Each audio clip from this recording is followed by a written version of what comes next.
এ পাখি চিরকালই থাকে। শালিক ঝাঁকে ঝাঁকে এসে বসবাস করে। ওরাও সকালেই বেরোয়, হ্যাঁ, আবার এই যে এই সন্ধ্যার টাইমে চলে আসবে। পাখি যখন জাগ ধরে উড়িয়ে যায় সেই সময় একটা ফাইন যারা সৌন্দর্য একটা দেখা যায়। আমি জন্ম থেকে দেখতেছি নদীতে শালিক পাখি বাসা করে। তো শালিক পাখিটাই বেশি, মাছরাঙা খুব কম।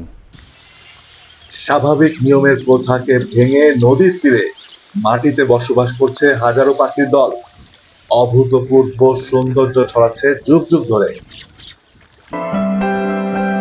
পাখির বাড়ি মানেই গাছের ডালে। স্বাভাবিক নিয়মের প্রথাকে ভেঙে নদীর তীরে মাটিতে বসবাস করছে হাজারো পাখির দল। সচরাচর এমন দৃশ্য চোখে মেলা ভার। ব্যতিক্রমী এমন ঘটনার দেখা মিলবে ঝিনাইদহের শৈলকুপার মাতলা ঘাটে। ভোর হলেই বেরিয়ে পড়ে খাবারের সন্ধানে, আবার ফিরে আসে সন্ধে হলেই। এ পাখি চিরকালই থাকে, এ পাখি চিরকালই থাকে। 30-40 বছর বেশি হয়ে গেছে, বুড়ো হয়ে গেলাম আমরা, এ তো বেশি দেখতেছি। যুগ যুগ ধরে মুগ্ধতা ছড়াচ্ছে ডাং শালিকের দল। নদীর নাম প্রমত্তা গড়াই। ওপারে কুষ্টিয়া জেলা, কিন্তু এপারে ঝিনাইদহের শৈলকুপা উপজেলার মাতলা ঘাট। প্রতিদিন সকাল থেকে সন্ধ্যা পর্যন্ত নদীর পাড়ে দেখা মিলবে এ গাং শালিকের। শালিক ঝাঁকে ঝাঁকে এসে বসবাস করে। পানি বাড়লে পরে আবার চলে যায় শালিক, আবার পানি কমে গেলে আবার এসে যাই গর্ত বানা করতে থাকে। এই সন্ধ্যা লাগলে গাড়ায় ঢোকে, আবার সকালে আবার খাওয়ার উদ্দেশ্যে সারা দেশে আমরা খাওয়ার জন্য বেড়াই। সকালে খাবারের খোঁজে চলে যায়, আবার ফিরে আসে সন্ধ্যায়। তাদের বসবাস গর্তে, কেননা বছরের মে থেকে আগস্ট পর্যন্ত তাদের প্রজননের সময়। কাজেই গর্তে তাদের নিরাপদ প্রজনন হয় বিধায় তাদের ঝাঁক মেলে এই গর্তেই। ওরাও সকালেই বেরোয়, সকালে ফজরে আজান দেওয়া পরে যে ফর্সা হয়ে যায়, ফর্সা হলে ওরা গর্ত থেকে বেরিয়ে পড়ে।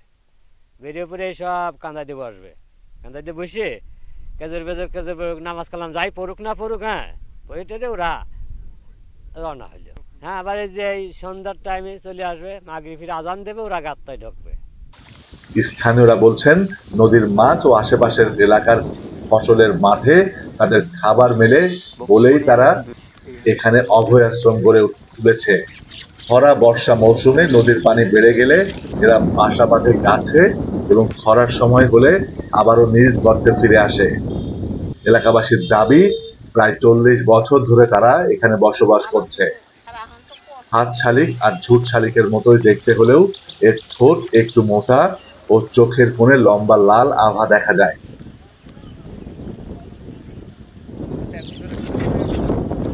পাখি যখন জাগ ধরে উড়িয়ে যায় সেই সময় একটা ফাইন যারা সৌন্দর্য একটা দেখা যায়। আবার যে সময় এক জায়গায় বসে কেজর বেজর করে খায় ওই সময় একটা ভালো লাগে। গাং যেহেতু আছে আমার বুদ্ধিতে তো আমি এরকম দেখি আসতেছি। এবার যদি ভেঙে যায় আর বছর আবার সরিয়ে আসে আবার গাড়া করবি। ধূসর এবং কালো বর্ণের এ পাখিটি সর্বোচ্চ 23 সেন্টিমিটার লম্বা হয়ে থাকে। তবে এ পাখিদের জন্য দুটি হুমকির কারণ, তা হলো সাপ আতঙ্ক। গর্তে অনেক সময় সাপ এসে ছানা ও ডিম খেয়ে ফেলে, এবং নদী ভাঙন তাদের আরেক হুমকি। বৃষ্টি হলে ভাঙতে থাকে নদীর পাড়, ধসে নষ্ট হয় তাদের বাসা। গ্রামবাসীও নিবিড় ভালোবাসায় তাদের আগলে রেখেছে বছরের পর বছর।